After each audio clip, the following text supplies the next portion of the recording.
The amendment I'm offering today is a partial answer to the military's recruiting challenges. Last year, the United States Army missed its recruiting goal by 25%, nearly 20,000 soldiers short. The Navy also met its recruiting goals for its sailors, but it fell short by 200 officers.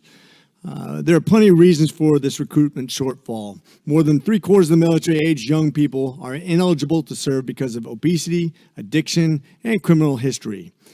Then there's the fact that political correctness has overtaken the military, and the Pentagon's obsession with diversity and inclusion has replaced our focus on recruiting and training capable warfighters.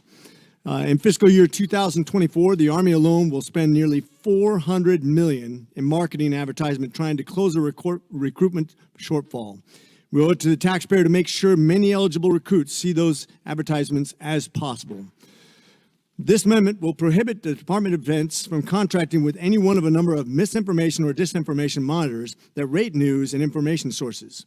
While the media monitors claim to be nonpartisan, the reality is they serve to steer advertising away from conservative news sites, which is where I'd argue most of the recruitment people come from.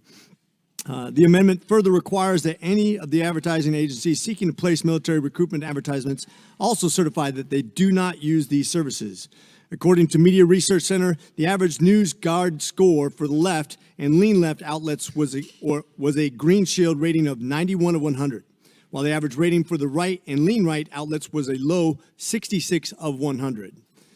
A global disinformation index report on online news lists the 10 riskiest online outlets as the New York Post, the Federalist, the Blaze, Daily Wire, Newsmax, One American Network, the American Spectator, American Conservative, Reason Magazine, and Real Clear Politics, all conservative, while left-leaning sites ProPublica, NPR, New York Times, Washington Post, BuzzFeed News, and Huffington Post were among the 10 lowest risk online news sites.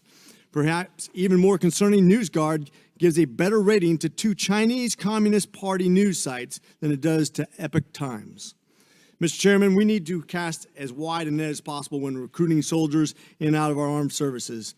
We certainly do not need to exclude large swaths of Americans simply because they watch and read conservative news. More specifically, we should not be subsidizing censorship by proxy. I humbly ask that my colleagues support Amendment 2842.